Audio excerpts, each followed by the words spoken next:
The Voice. Med Lars Sandstrøm, Ditte Happel og Mads Brynum. Velkommen til Vågn Op med The Voice. Det er blevet onsdag, det er den 5. maj, og her i studiet står Mads Brynum. Godmorgen, Mads. Godmorgen. Velkommen. Jeg hedder Lars Sandstrøm. Jeg kan se et skilt uden for min synsvinkel, hvor der står, jeg bruger ikke briller. Jeg ved ikke om det, og det er Ditte, som altså desværre er syg i dag, som så skulle sige det, jeg bruger ikke briller. Jeg tror, det er det, der er mening. Morgen. Velkommen tilbage her i Vågn Op-studiet. Jeg står sammen med Josefine Helbrandt, Miss Queen of Scandinavia. Vi har lige talt om Miss Global Teen 2010, som du er arrangør af i radioen. Men Josefine, jeg tror, der er mange, der rigtig gerne vil vide, for du har været med i flere skønhedskonkurrencer. Ja. Hvad har du på i dag? Hvis vi lige starter nede ved benene her, fordi som vi kan se, så er Josefine altså ikke fuldstændig tilfældigt påklædt til sådan en morgen her. Skoene, hvor er de fra? Jamen, de er fra Queen in You. Har du haft dem længe? Nej, jeg har haft dem i 2 uger, men jeg er rigtig glad for dem. Og er det gået til?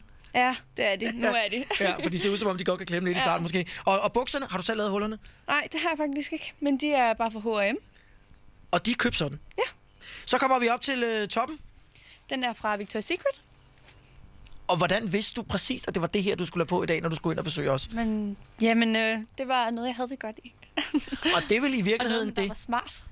Helt bestemt, og det er vel også rigtig vigtigt, når man er med i sådan en konkurrence, at man skal sørge for at have det godt i tøjet. Yeah. Jeg lægger mærke til, at din vest og dit ur lidt matcher. Altså, der er sådan lidt glimseværk på begge dele. Er det med vilje? Nej, jeg går altid med det her ur. Mit Pristini-ur, jeg er så glad for det. Så det passer til alt, synes jeg. Så det er bare, der er du bare heldig lige der, at det passer så godt. Godt gået. Må jeg være den første til at spørge, hvad laver du, Mads? For der papirflyver, se. Jeg har engang købt, da jeg flyttede ind på 5. sal ude i Nordvest, så købte jeg den her verdens bedste papirflyver, fordi det der med at stå og kaste papirflyver ud fra en højt hus, det er simpelthen noget af det bedste i hele verden. Jeg husker, at min far så der er lavet en bog, og hvor mange sider har den bog? Den har over 100, ser det ud til. Der er 16 flymodeller, og så er der forlag. Altså en stor lille bog af de her ark, hvor man ligesom kan men modeller, det vil sige, der findes mere end én slags papirsflyver.